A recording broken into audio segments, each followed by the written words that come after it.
네, 안녕하세요. 격돌 투자삼국지의 김주현입니다. 자, 코스피가 2050선을 눈앞에 두고 오늘 조정을 받았는데요. 고점 우려감이 있던 코스닥도 전일에 미국의 바이오주 버블 논란이 겹치면서 쉬어가는 모습이었습니다.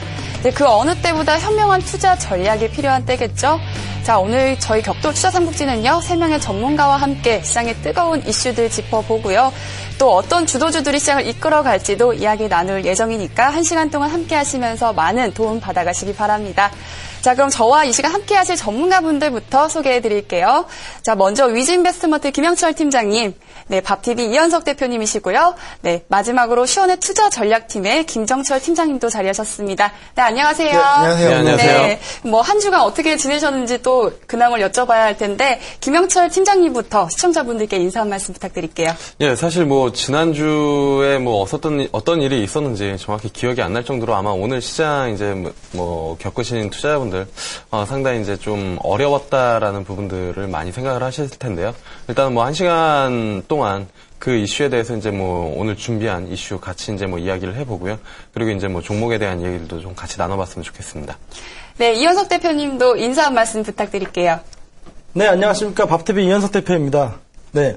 뭐, 지난 한 주 동안 뭐, 많은 일들이 있었죠. 뭐, 코스피 아까 앞서도 말씀을 드렸지만은 2050선 돌파 여부를 두고, 좀 많은 시장 참여자들이 좀, 기대를 했었을 텐데, 시장의 어떤 움직임들이 좀 변동성이 좀 확대되는 구간에 좀 들어섰고, 뭐, 오늘 뭐, 방송에서도 뭐 좋은 종목들과 포트폴리오 준비를 했기 때문에, 방송 끝까지 시청하셔갖고, 좋은 결과 가져가시기 바라겠습니다.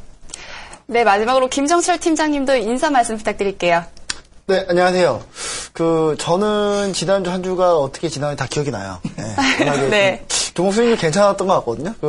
근데 참 어렵긴 한 것 같아요. 이게 한 주에 딱 하루 딱 저희가 종목을 결정을 하고 그 다음 주에 시초가에 매수를 하고 또 대응을 못하고. 네. 그런데도 수익률이 뭐 잘 나왔다는 거. 아, 네. 네, 지난주에 제 종목들 수익률이 괜찮아서 저도 시청자분들한테 이렇게 좋은 종목을 소개시켜드려서 너무 마음이 좋았고요. 지난주 정말 해피하게 있었습니다. 네, 이번 주도 기대해 보도록 할게요.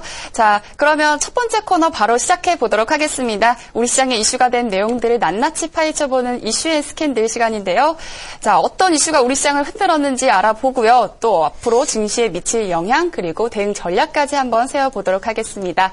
자, 오늘의 첫 번째 이슈입니다. 네, 바이오 화장품주 거품 논란, 이 앞으로 대응 전략에 대해서 이야기를 나눠볼 텐데요. 미국 증시와 연동이 된 바이오 섹터와 중국 모멘텀의 화장품 섹터가 시장을 주도하고 있는 가운데 전일에는 미국 바이오주 거품 논란으로 조정을 좀 받았었고요.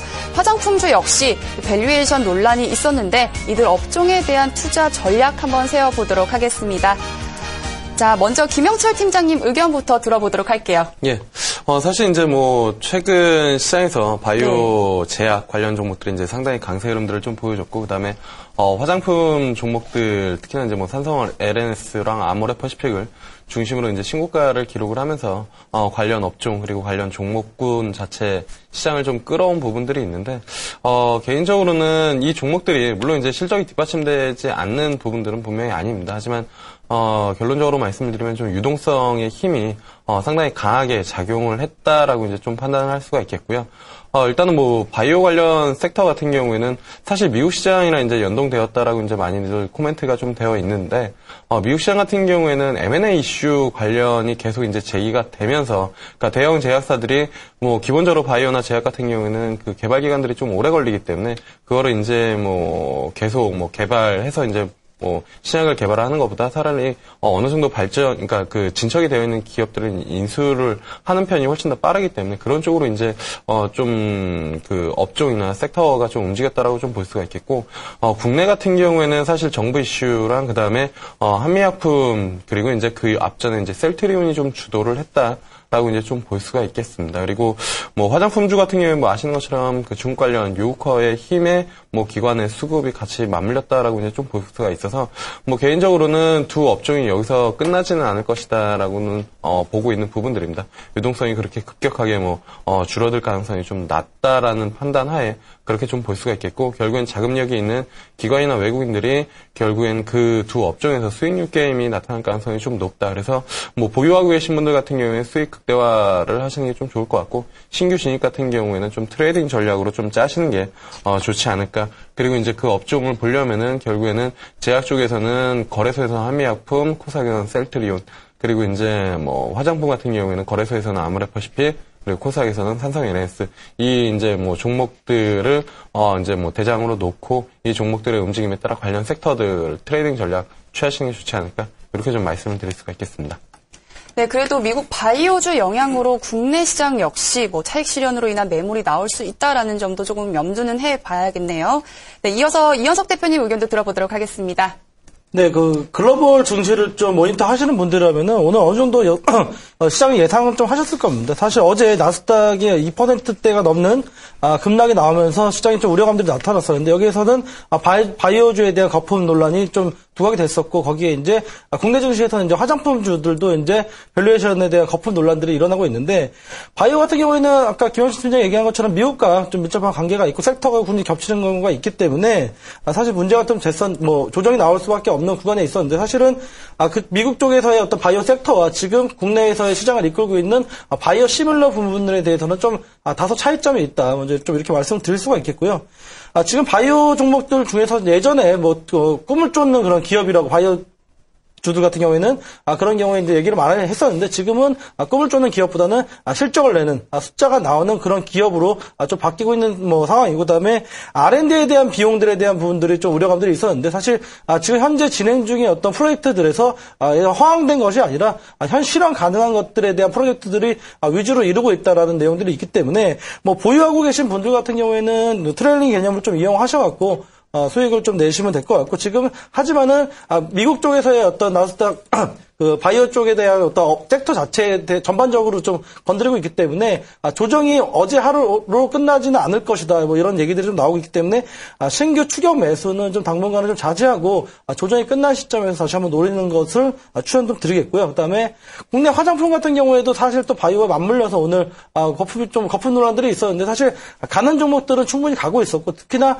화장품주 같은 경우에는 지금 지속적인 신고가를 경신하고 있는 종목들이 대부분입니다. 그렇기 때문에 신규 진입에 있어서는 사실 차익 매물들이 나올 수 있는 가능성이 있기 때문에 조정이 나온 시점에서 들어가는 것을 좀 추천을 드리겠고, 그다음에 화장품 주에 대한 이런 거품 논란이 나오면은 결국에는 밸류에이션에 대한 재평가에 대한 부분들이 나올 수가 있기 때문에 그 부분 해소가 된다고 하면은 화장품 같은 경우에는 중국 쪽의 어떤 모멘텀들, 그다음에 지속적인 성장, 그다음에 면세 사업 부분에서의 화장품이 차지하는 비율이 굉장히 높기 때문에 중국 프리미엄을 또 부과한다고 하면은 바이오의 어떤 이런 논란보다는 사실은 화장품주가 좀 더 주도적으로 좀 움직일 수 있는 가능성도 있다.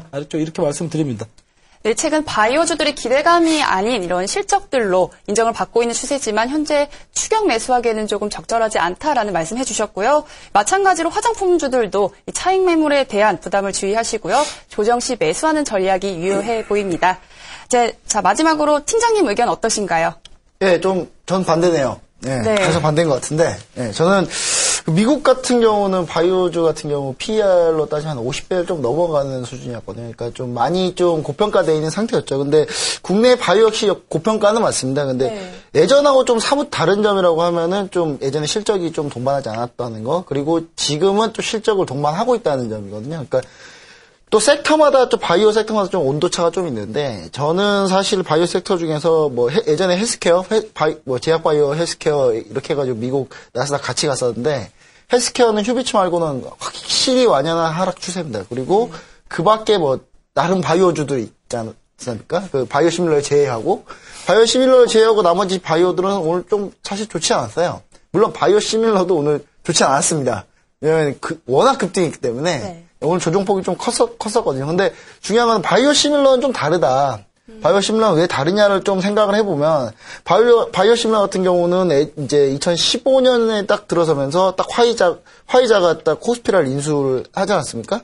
코스피를 인수하면서 일단 불을 딱 당겨놨어요. 당겨놓고, 일본 같은 경우도 그 관절염 치료제라고 레미케이드라는 관절염 치료제가 있는데 이게 만료가 됩니다. 이게 제네릭 만료가 되기 때문에, 만료가 되면서 이제 램시화가 시판이 된 거고요. 그리고 유럽에서도 마찬가지고요. 그러니까 바이오 시밀러 시장이 열리고 태동 단계에 있는 상태이기 때문에 사실 여기서 더 갈 수 있는 종목들이 분명히 있다라고 보고 있고요. 그 중에서 이제 바이오시밀러의 척도라고 볼 수 있는 게 바로 셀트리온하고 바이넥스인데 추세로 보자면 오늘 좀 밀리긴 했지만 추세로 보자면 많이 밀린 편은 아닙니다. 그러니까 하락 추세로 갔다고 보지는 않고요. 그리고 최근에 이제 바이오 화장품 섹터 경우 신규 상장되는 종목들을 좀 많이 주목을 해봐야 되는데요. 신규 상장되는 종목 중에서도 최근에 오늘 종가를 제가 보지는 못했는데 장애 주식 중에 그 페트론이라고 있습니다. 페트론 같은 경우는 계속 신고가였거든요. 오늘 같은 경우도 뭐 조정을 살짝 받은 걸로 보이는데 이제 그 페트론이나 그리고 페트론 같은 경우는 LG생명과학 출신에서 이제 따로 나와가지고 만든 벤처 기업이고요. 그리고 뭐 제노포커스, 뭐 카이스트 출신들이 나와서 만든 뭐 제노포커스나 그다음 코아스템, 제노포커스 같은 경우는 효소 단백질 쪽이고 코아스템은 루게리병 관련 종목인데 이런 종목들이 계속 상장을 다 대기하고 있거든요. 그래서 물론 지금 장애 주식 쪽에서 약간 고평가돼 있고 조금 그러고 있지만 사실 바이오시밀러 쪽이나 이쪽에서는 충분히 좀 괜찮은 종목들이지 않나. 그래서 상장되면 충분히 이슈를 받을 수 있을 거라고 저는 보고 있습니다. 그리고 또 화장품 원료회사 중에서는 비상장사긴 하는데 뭐 시총이 한 4천억이 지금 장애 주식 시총만 4천억이 없는 뭐 케어젠 같은 회사들도 상장을 대기하고 있기 때문에 이런 종목들을 좀 유심히 좀 보시면은 바이오가 이번에 꺾여서 무서워 접근하면 안 된다는 게 아니라 이걸 좀 기회로 바이오시밀러나 이런 부분은 조금 아직도 기회가 있다. 저는 그렇게 보고 있습니다. 네, 국내 바이오주가 고평가이기는 하지만요, 이 바이오 시밀러는 상승 요소를 조금 더 가지고 있고, 특히 바이오 화장품 섹터 같은 경우에는 신규 상장될 종목들에 관심을 가져보는 전략 필요해 보입니다. 자, 이렇게 첫 번째 이슈 정리해 보도록 하고요. 바로 이어서 두 번째 이슈 시작하도록 하겠습니다. 네, 두 번째 이슈입니다. 네, 향후 시장을 주도할 업종에 대해서 이야기를 나눠볼 텐데요. 올해 1분기 어닝 시즌도 다가오고 있고요. 바이오와 화장품주의 단기 급등에 따른 매물이 나올 것이다 라는 전망 속에서 이제 실적 모멘텀을 갖춘 이런 종목들에 대해서 관심을 좀 기울여 봐야 할 텐데요. 과연 세 분들은 어떤 종목에 관심을 가지고 계실까요? 자, 먼저 김영철 팀장님, 가장 먼저 눈에 띄는 업종 뭐가 있을까요? 일단은 뭐 업종부터 말씀을 드리면 사실 이제 뭐 중국 소비 관련 사실 이제 뭐 화장품이 이제 뭐 시장이 네. 가장 크긴 하지만 컨텐츠랑 그다음에 의료 관련 업종들이 좀 눈에 들어온다라고 이제 좀 볼 수가 있겠거든요. 일단은 뭐 지금 앞서 이제 뭐 주제에서 다뤘지만 미국이랑 중국, 미국은 이제 뭐 바이오, 중국 같은 경우 뭐 화장품으로 이렇게 좀 대비되어 있는 상황인데, 사실 이제 뭐 먼 미국보다는 가까운 중국 쪽을 더 바라보는 게 좀 낫지 않을까 이렇게 좀 보고 있는 부분들이고요. 그 중에서도 중국 소비, 뭐 지금은 시장에서는 화장품 관련이 이제 뭐 가장 핫하게 움직인다라고 하면은, 여기에서 이제 추가적으로 더 나아가서, 과거에 이제 사실 뭐 중국 소비 1세대였던 베이직 하우스와 같은 종목들이 다시 한번 뭐 시장에 좀 나오지 않을까 이렇게 좀 보고 있는 부분들입니다. 그래서 의류랑 컨텐츠 관련 업종들을 좀 봐야 되지 않을까 이렇게 좀 생각을 하고 있습니다. 네, 중국 모멘텀을 바탕으로 한 컨텐츠와 의료 업종이 다음 주도주로 예상이 된다고 말씀해 주셨습니다. 네, 이어서 이현석 대표님 의견도 같이 들어볼게요. 네, 뭐 사실 지금 시점에서 주도 업종을 얘기하는 건 약간 뭐 섣부른 뭐 감이 좀 없지 않아 있다 이렇게 뭐 말씀드릴 수가 있겠는데요.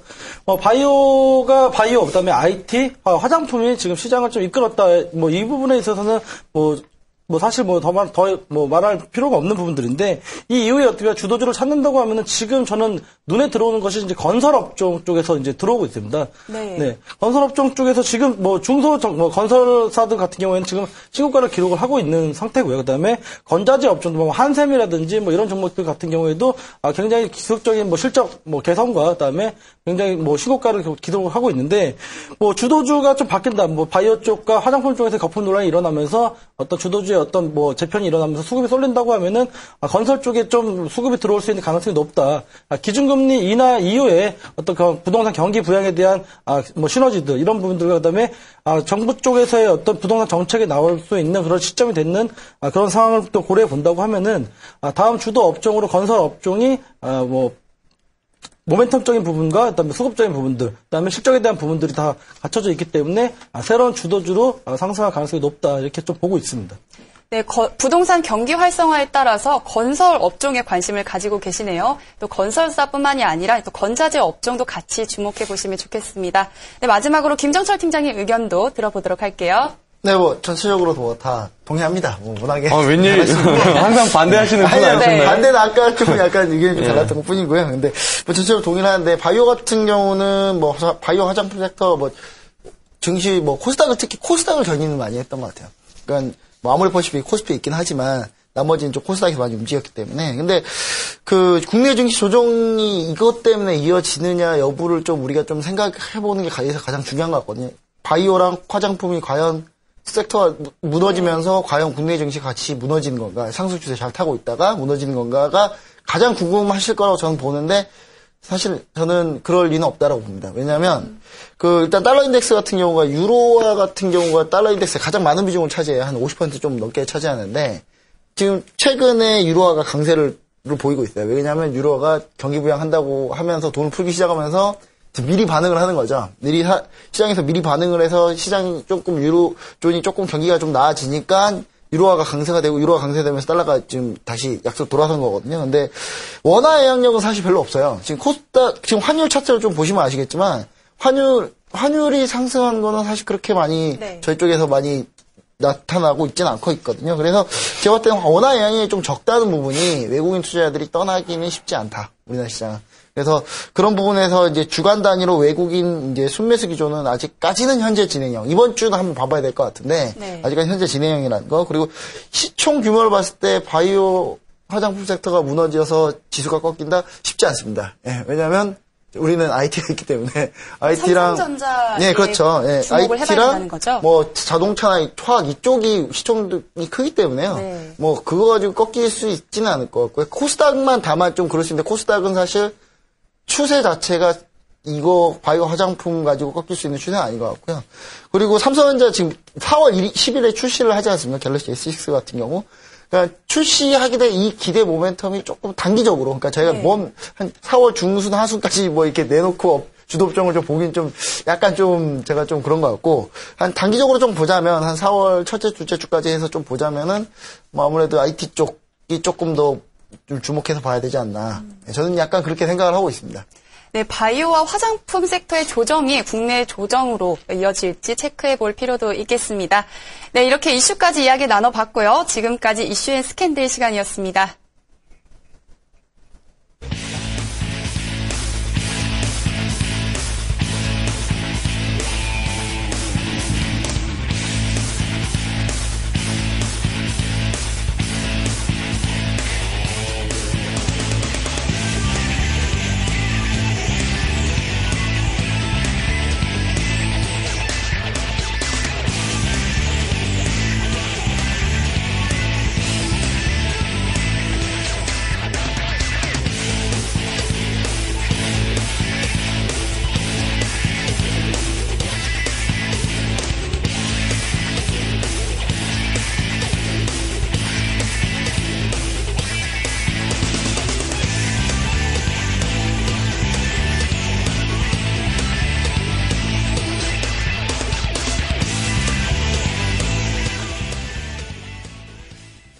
네, 결정 포트폴리오 시간입니다. 이번 시간에는 전문가들이 가지고 온 종목을요, 편입하거나 제외하는 방식으로 포트폴리오를 진행하게 되는데요. 자, 시청자분들의 이해를 돕기 위해서 결정 포트폴리오의 운영 규칙부터 먼저 설명드리겠습니다. 네, 포트폴리오 운영 규칙입니다. 매주 신규 종목은요, 토론을 통해서 편입과 제외를 결정합니다. 편입된 종목은 이길 시초가에 매수하고요, 제외된 종목은 이길 시초가에 매도합니다. 자, 목표가를 제시한 경우 도달시 매도하고요. 손절가와 트레일링 스탑을 제시한 경우에도 도달시 매도합니다. 총 10종목 이내로 운영을 하고요. 각 종목의 비중은 10%입니다.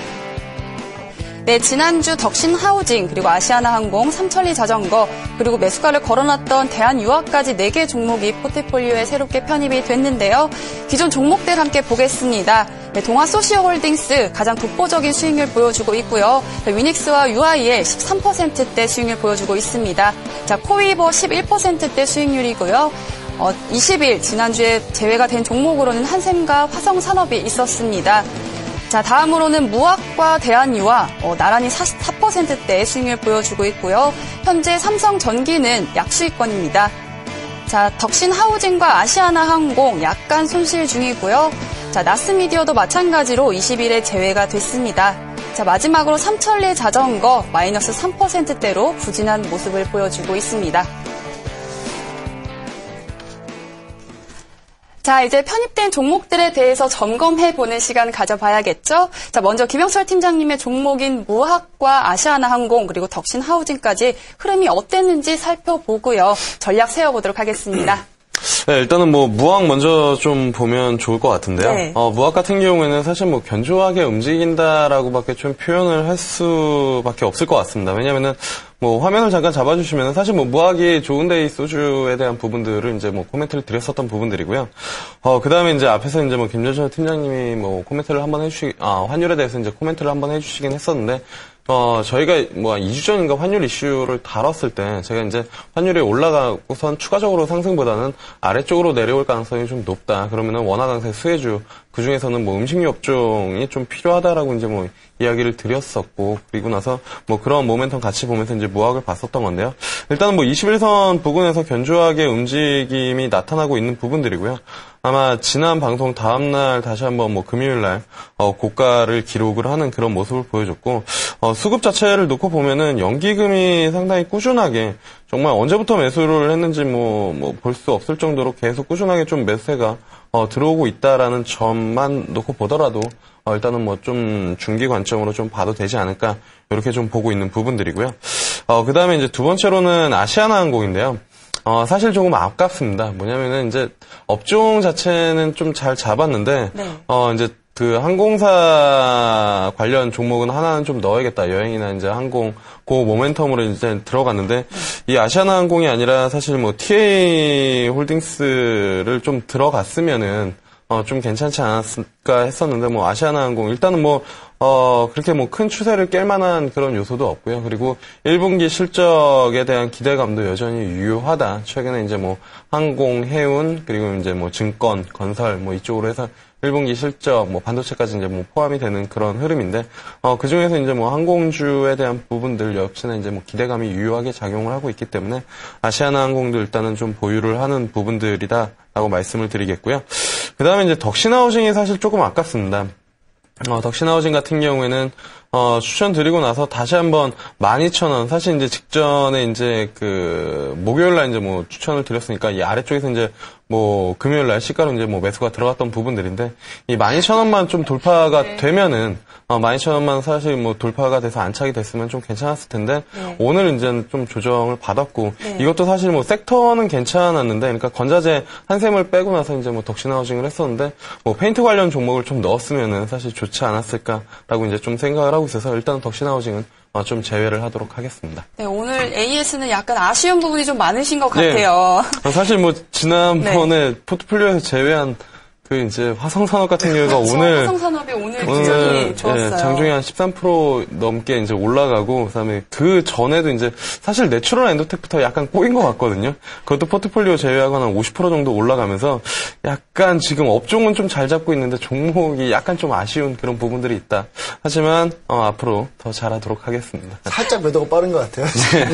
네, 그러면 정리해보면요. 덕신하우징은 포트폴리오에서 제외를 하도록 하고 나머지 두 종목은 보유하도록 하겠습니다.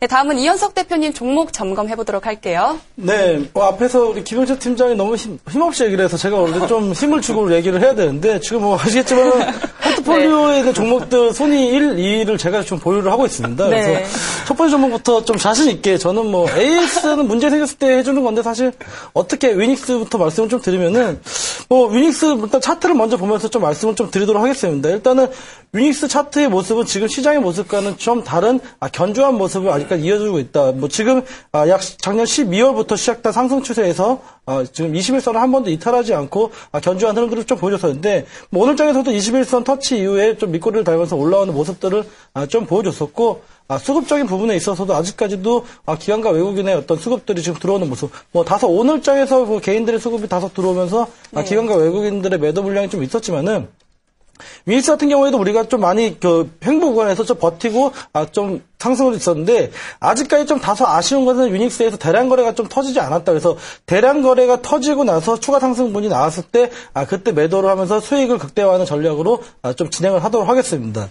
자, 그리고 두 번째 종목이 동아소시홀딩스입니다. 네, 독보적인 수익률이었죠. 네, 독보적이죠. 네. 동아소시홀딩스 같은 경우에는 장중한 때 수익률이 40%를 넘는 18만 2,500원을 찍고 내려왔습니다. 그래서 사실 오늘 앞전에서 다뤘던 부분들이 이제 바이오에 대한 거품들, 그다음에 했었는데 사실 동아소시홀딩스 제약이지만 사실 추천했던 이유는 바이오 시뮬러 부분에서 실적이 나오고 있다라는 부분으로 추천을 좀 드렸었는데 매수 자리가 워낙 좋았고요. 사실 그리고 지금 수급에 대한 부분들도 오늘 장에서 4%대 지금 하락을 좀 보이고는 있지만은 사실 수급을 보면은 수급 차트만 놓고 본다면은 차트를 안 보고도 다시 한번 또 들어가고 싶은 어떤 매력도가 높은 종목이다. 좀 이렇게 설명을 드리겠고, 동아소시홀딩스 같은 경우에는 사실 보유하고 계신 분들이 저 위에서 더 팔았으면 좋지 않았을까에 대한 부분들을 좀 궁금해하실 텐데 수익은 좀 길게 가져가는 수익, 그래서 40%에 만족하지 않고 그 이상의 수익으로 가져갈 수 있는 그런 수익이 어떻게 가는 건지 동아소시홀딩스 한번 보여드리겠다, 이렇게 자신 있게 말씀을 좀 드리겠고요. 마지막 종목입니다. 마지막 종목은 다소 좀 아쉬운 종목입니다. 제가 좀 자신 있게 지난 우리 토론 공방에서 두 분의 어떤 핍박을 다 견디고 현실시킨 종목인데 삼천리 자전거라는 종목입니다. 사실 다소 아쉬운 거, 이거는 아쉬운 거 얘기를 할 수밖에 없네요. 사실 그 삼천리 자전거는 동아소시홀딩스의 포강이 너무 크시네요. 아닙니다. 삼천리 자전거 지금 포트 편입 외에 3% 정도 밀리고 있는데 손절가까지 2만 원까지 여유는 분명히 있습니다. 그리고 의미 있는 것은 편입 이후에 거래량을 동반된 어떤 물량들이 좀 나오고 있다. 물론 다소 좀 하락이 좀 폭이 나왔기 때문에 부담스러워 하실 수도 있지만은 3% 정도 빠진 것이고, 동종업계라고 할 수 있는 알터스포츠 같은 경우에는 지금 견조한 흐름들이 좀 가져가고 있기 때문에 삼천리 자전거도 아직까지 좀 더 지켜보겠다. 수급적인 부분들이 좀 다소 의아하신 분들이 있을 것입니다. 지금 수급을 보게 되면은 지금 저도 좀 의아한데요. 개인들이 위주의 어떤 수급이 있는데 이 수급들이 손바뀜이 이뤄진다고 하면은 이 부분에서 다시 한번 반등을 노릴 것이고, 수급에서의 어떤 변화가 없이 사실 제가 생각하고 있는 라인이 2만 원 라인이었는데 다음 주에서도 움직임을 보면서 대응을 하는 걸로, 그렇게 해서 저는 세 종목 다 보유하고 넘어가는 전략 취하겠습니다. 네, 그럼 세 종목 모두 보유하도록 하겠습니다. 네, 자, 이어서 UIL과 코이버, 삼성전기, 그리고 대한유화까지 김정철 팀장님의 종목이었는데요. 이 종목들 대응 어떻게 하면 좋을까요? 예, 저 역시도 좀 힘줘서 얘기하고 싶은데, 저는 마이너스가 없네요. 예. 저희 좀 약간 좀 안정적으로 좀 가는 스타일이라서 그런지 좀 마이너스가 좀 많이 없고요. 지난번에 캔트로닉스 미끄러진 거 말고 없는데. 자, UIL 같은 경우는 현재 13% 정도 수익률 좀 아쉽습니다. 좀 더 가야 되는데. 근데 제가 오늘 목표가를 좀 계산해봤는데, 다음 주 정도 목표가 거의 나올 것 같아요. 네. 목표가를 제시를 한번 해드릴 거고요. 트레일링스탑인가요? 일단 목표가 제시를 다음 주 정도에 한번 제시를 해드리고, 이번 주는 좀 스탑을 좀 더 올려서, 좀 수익권에서, 왜냐면 이 방송 때문에 사실 방송의 이 특성이거든요. 이게 저랑 항상 함께 하면은 사실 이거는 수익 내기는 정말 쉬운데, 이제 매주 목요일마다 해야 되니까. 매주 목요일마다 해야 되니까 이게 좀 혹시나 시청자분들이 대응을 못 하실까봐 이게 이렇게 스탑을 좀 올리는 거거든요. 최대한 안정적으로 하기 위해서 올리는 거기 때문에 이걸 16,000원으로 트레이딩 스탑을 좀 올리고요. 올려서 이제 16,000원 정도는 무조건 17,000원으로 내려오면은 무조건 매도하는 걸로. 그래도 수익 실현이기 때문에 그렇게 준비를 하려고 합니다. UI 같은 경우도 최근에 수급이 기관 수급이 살짝 좀 안 좋았어요. 안 좋은 건 맞는데, 지금 보시면 안 좋은 건 맞는데, 지금 최근 다시 수급 개선되고 있고, 증권사 리포트도 좀 긍정적으로 좀 다시 또 나오면서 좀 다시 추세를 좀 돌리지 않을까, 그렇게 보고 있습니다. 이제 두 번째 종목으로는 코이버인데, 코이버 제가 한번 핍박을 받고,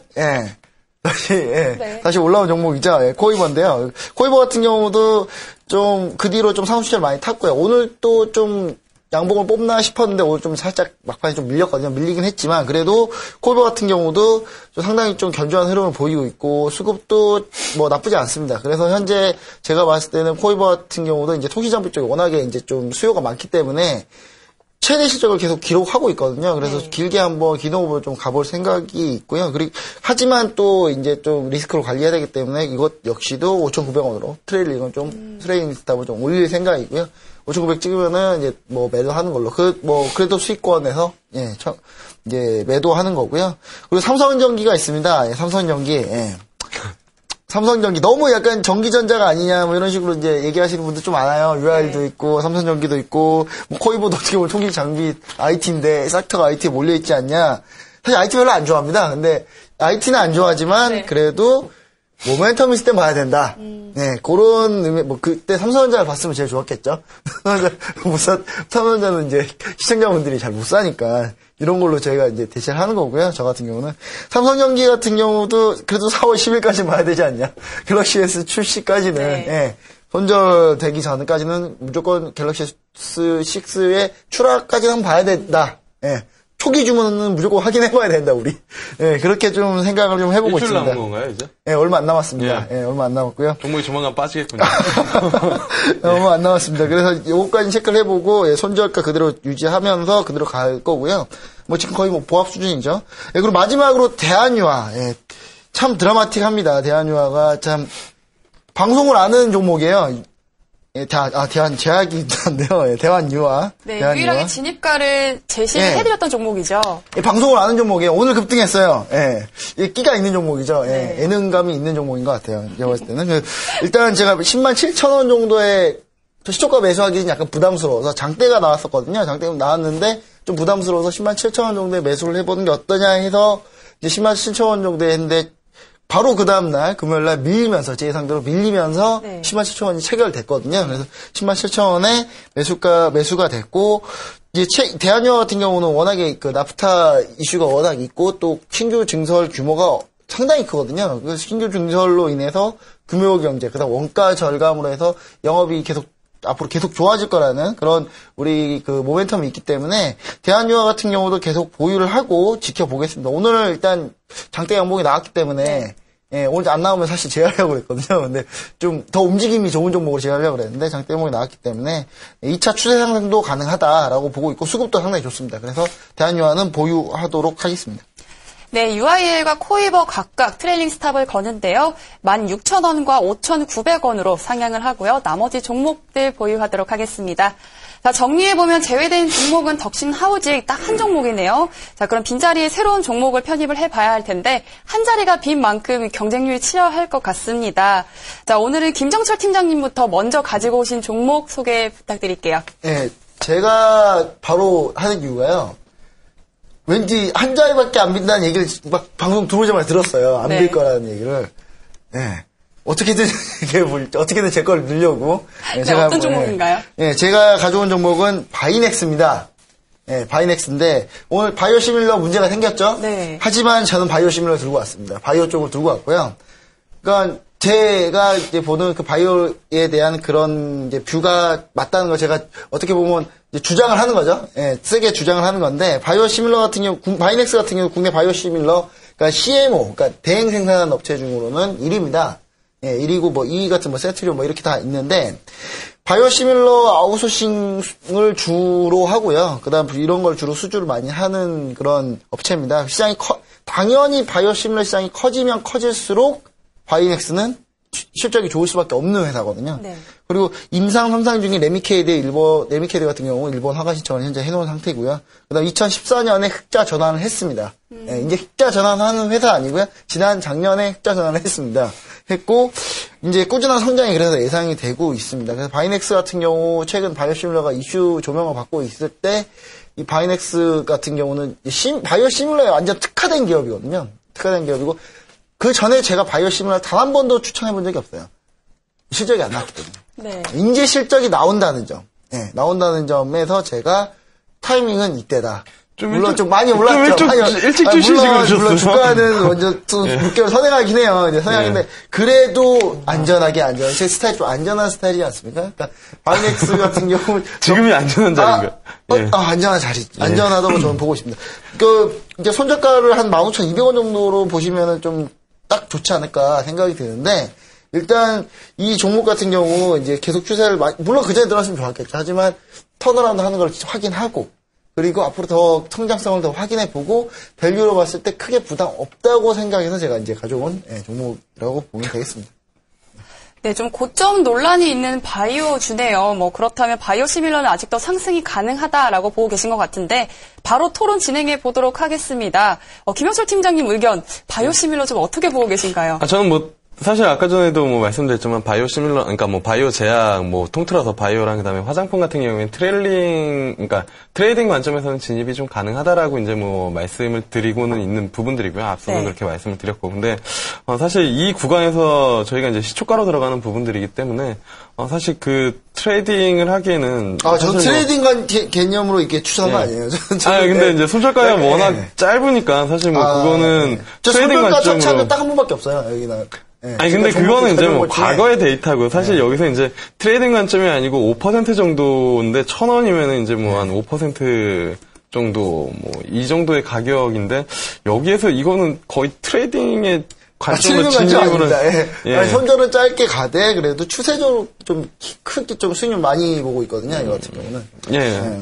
그리고 다음부터 이런 종목 있으면은 바이넥스 같은 경우 바이넥스가 좀 약간 맘상할 수도 있어요. 아니 다음부터는 좀 일찍 들고 오시면 제가 적극적으로 이제 뭐 호응을 해드리겠는데 지금 구간은 사실 뭐 저는 괜찮긴 하거든요. 왜냐하면 개인적인 관점에서는 그러니까 이제 뭐 섹터 매매를 할 때 정말로 대장주나 주도주를 매매를 해야 된다라는 관점이기 때문에 그런 의미에서 뭐 셀트리온이나 바이넥스를 트레이딩 관점에서 좀 들어가는 거는 괜찮다라는 부분들이거든요. 그래서 사실 근데 이게 들어가면은 동아소시홀딩스가 그렇죠. 있기 때문에 네. 저는 좋다라는 입장인데 우리 이현석 대표님이 과연 동아소시를 빼주고 얘가 아니라 바이넥스를 넣어줄지에 대해서 뭐 공을 이쪽으로 좀 바이넥스는 물론 저도 뭐 좋아하는 기업이고 좋은 기업이면 분명한데 사실 실적에 대한 부분들은 아까 말씀하셨는데 사실 2014년까지 적자에서 이제 2014년 흑자 전환 조금 조금 했죠.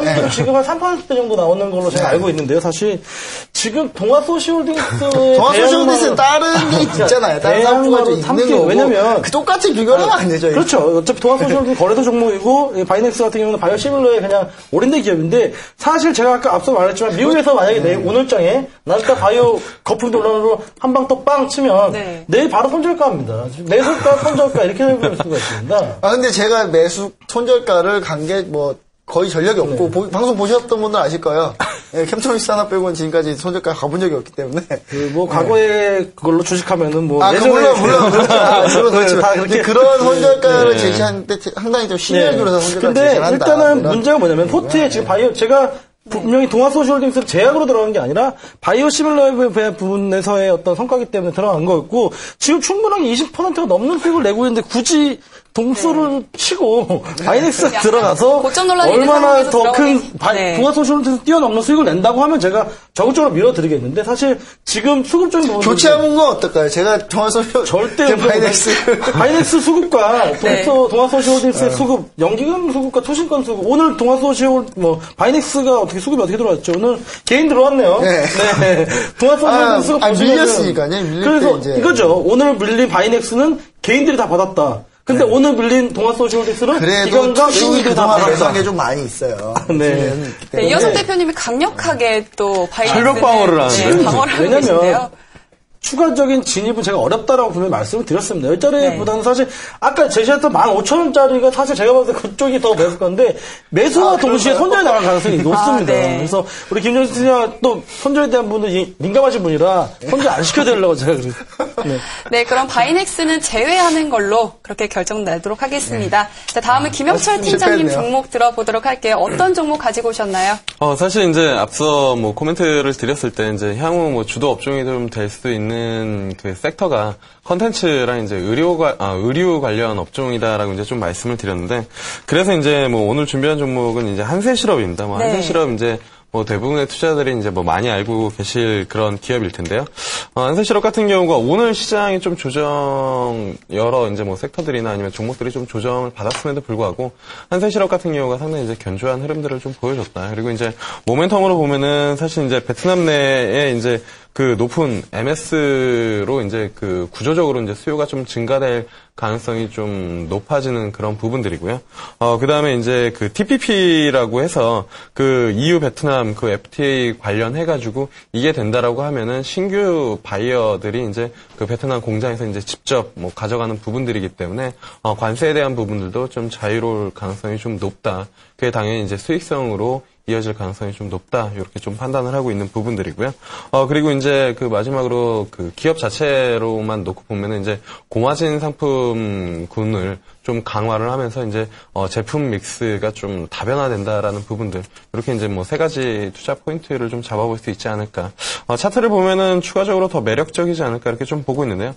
잠시 뭐 화면을 잡아주시면은 사실 요 구간 내에서 지금 한 3만 원대 초반에서 지금 뭐 한 4만 원대 초반까지 한 10,000원권 정도의 박스권 흐름들을 좀 보여주고 있습니다. 근데 지금 보면은 오늘 장에 좀 견조한 흐름들을 좀 보여주고 있고 충분히 박스권 상단 앞서 말씀드린 그런 모멘텀으로 인해서 상당히 돌파가 될 가능성이 좀 높지 않을까 이렇게 좀 보고 있고요. 오늘 같은 경우에 뭐 연기금이랑 투신이 뭐 코스닥 시장 그리고 거래 시장 좀 매도를 했음에도 불구하고 한세실업은 매수세가 좀 들어왔기 때문에 이 종목 좀 괜찮지 않을까 이렇게 좀 보고 있습니다. 네, 베트남양 모멘텀까지 살펴볼 수 있는 한세실업이었습니다. 그럼 바로 토론 시작해 보도록 할게요. 자, 이 종목 어떻게 보고 계신가요? 이현석 대표님부터 말씀해 주시죠. 매번 좋은 종목 갖고 나오시는데 뭐 네. 대응을 잘 못하시는지 그래서 네. 근데 네. 사실 제가 이제 되게 기운 없게 얘기를 하고 있어서 그런데 제 종목 그렇게 손절하는 종목 없고요. 다들 아까 뭐 무학이나 다른 종목도 다 수익이 제가 무학 두꺼우려고 많이 예. 먹고 있습니다. 예, 예. 소주 많이 먹고 있어요. 네, 네. 바카스 드시죠, 바카스. 바깥에서 먹고 있어요.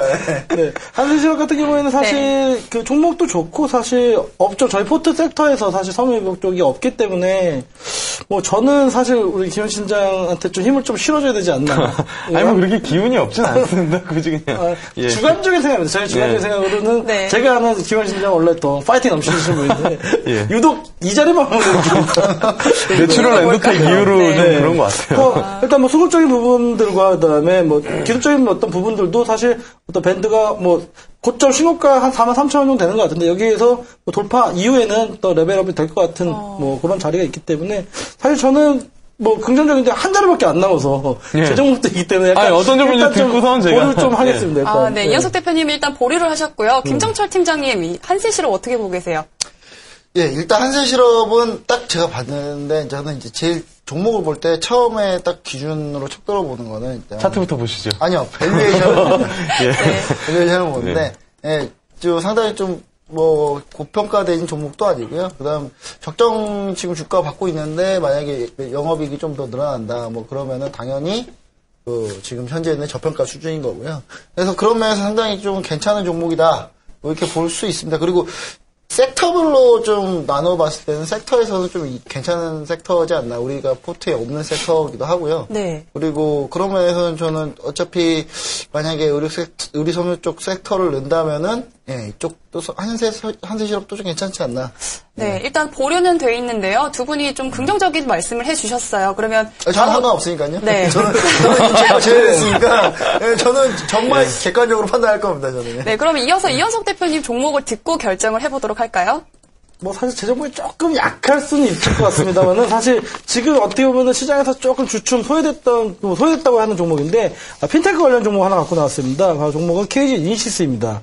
KG 이니시스도 뭐 다 잘 아시겠지만은 뭐 국내 1위의 전자 지급 결제 대행 업체로서 그다음에 지금 뭐 가파른 뭐 핀테크 관련해서의 월 초에 어떤 가파른 상승분이 있었는데 여기에서 좀 조정들이 나왔습니다.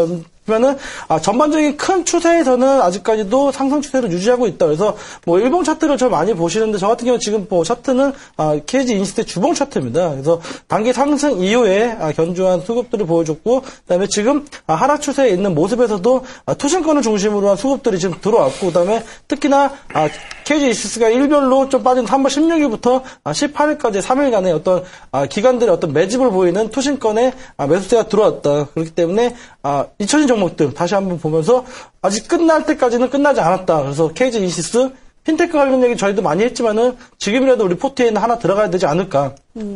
해서 갖고 나왔습니다. 네, 이현석 대표님의 이 종목, 김영철 팀장님은 편입에 대해서 어떻게 생각하고 계신가요? 사실 뭐 결제 관련해가지고는 KG 이니시스가 이제 대장이고, 사실 이제 뭐 결제 관련 이제 네. 뭐 캐파도 가장 크고, 뭐 이니시스랑 모빌리언스를 같이 가지고 있기 때문에 좋은데요. 그리고 이제 뭐 핀테크에 대한 부분들도 저는 향후 다시 한번 뭐 코스닥 섹터가 이제 돈다라고 하면은 움직일 가능성이 좀 높다라고 이제 좀 보고 있고, 그게 사실 얼마 남지 않았다라고 저는 보고 네. 있는데, 그게 사실 KG 이니시스가 움직임을 통해서 그게 나온 게 아니라, 저는 한국사이버 결제를 만약에 가지고 오셨으면 저는 제 종목을 양보를 해드릴 생각은 있었거든요. 왜냐하면 한국사이버 결제가 사실 자리가 훨씬 좋고, 흔히 말해서 톡 건들기만 해도 지금 움직일 수 있는 그런 모멘텀인데, 물론 이제 한국사이버 결제가 움직이면 KG 이니시스도 같이 움직이겠죠. 근데 KG 이니시스에게는 한세 실업을 그렇게 뭐 양보하고 싶지는 솔직히 네, 않습니다. 솔직히 자리에 대한 얘기도 하시는데 어차피 차트상 기술적인 분들은 어쨌든 뭐 주관적인 또 생각이 있으니까 예. 제가 볼 때는 객관적으로 제가 얘기할게요. 한국 사이버 결제를 고려 안 한 건 아닙니다. 사실 네. 저도 이제 갖고 나오면서 뭐 모빌리언스, 다날, 뭐 한국 사이버 결제를 다 네. 통합적으로 봤지만은 제가 봤을 때는 또 다른 의견으로 한국 사이버 결제에 대한 의견 주셨지만은 KG 이니시스가 조금 더 움직임이 빠르고 그다음에 지금 하방 지지선이 견조하게 더 지켜지고 있지 않나. 뭐 이런 생각이 들어서 이제 갖고 나왔는데 여기 제가 객관적으로 얘기를 할게요. 저는 도대체 뭔 종목을 들고 나오시려고 지금 이랬나 했는데 KG 이니시스. 예. 네. 제가 정말 좋아하는 기업입니다. 예. 네. 그 KG 이니시스, 뭐 KG 모빌리언스, 이니시스 해가지고 KG 케미칼도 있지 않습니까? 그리고 그 밖에 자회사들이 많은 네. 좋은 그룹이고요. 이제 사회에 많은 공헌을 하고 있는 기업이죠. 근데 제가 정말 좋아하는 기업이에요. 혹시 방송 때문에 그렇게 저는 그런 거 아닙니다. 제가 네. 진짜 되게 네. 좋아하는 기업이고 네. 되게 익히 사회생활 잘하고 계시는 건 알고 선도하는 계시죠. 기업이에요. 선도하는 기업인데 네. 이제 이런 선도하는 기업을 이렇게 뺏길 수 없습니다. 제가 가져와서 제가 추천할 겁니다. 근데 타이밍상으로도 저는 하락 추세대이기 때문에 차트를 보시면 아시겠지만 뭐 재밌게 이유를 대자면 제가 하고 그래서 추천하겠다는 제가 건데 하락 추세대는 이렇게 일봉 하락 차트를 추세대예요. 보시면 하락 추세대인데 중요한 건 핀테크 관련주로 해서 지금 이미 앞랩이 한번 나왔었어요. 나왔는데 앞랩이 그렇죠. 안 된다는 거는 KC도 현재 지금 안 된다는 거고요. 그러니까 안랩이랑은 먼저 좀- 움직였죠. KC는 먼저 움직이면 안랩하고 좀 안랩이랑은 다르긴 좀- 사실 하지만 저도 사실 전 욕심이 없어요. 사실 뭐 욕심보다는 사실 아니요, 욕심이 없는 게 제 종목이 아니라 진짜 KG 있기 이니시스가 때문에 네. 사실 아니 한세 시럽보다 사실 KG 이니시스 훨씬 좋아요. 저는 네. 진짜 개인적인 입장으로도 되게 좋아하는 기업인데 그래도 저는 그 KG 이니시스 자리가 좋지 않다. 그다음 수급도 좋지 제가 않다. 오늘 공격해서 그러신 거 아니고 아니 그건 아니에요.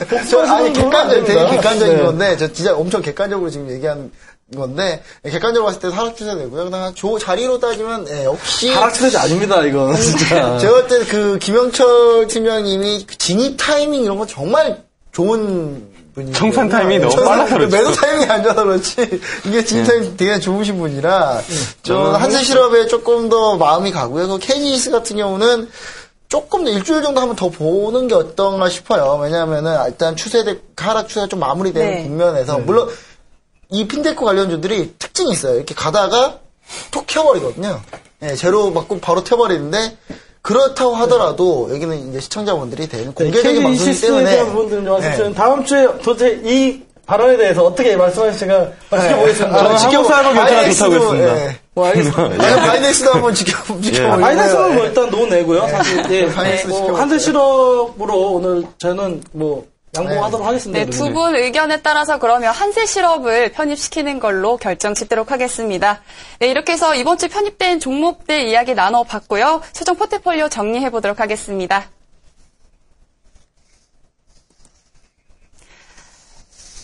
네, 한세실업 내일 시초가에 편입하도록 하고요. 손절가는 37,000원입니다. 네, 베트남에서의 성장 모멘텀이 기대되는 종목이고요. 투자 포인트 짚어주셨습니다. 네, 지금까지 결정 포트폴리오였고요. 잠시 화면 보시고요. 다시 돌아오도록 하겠습니다.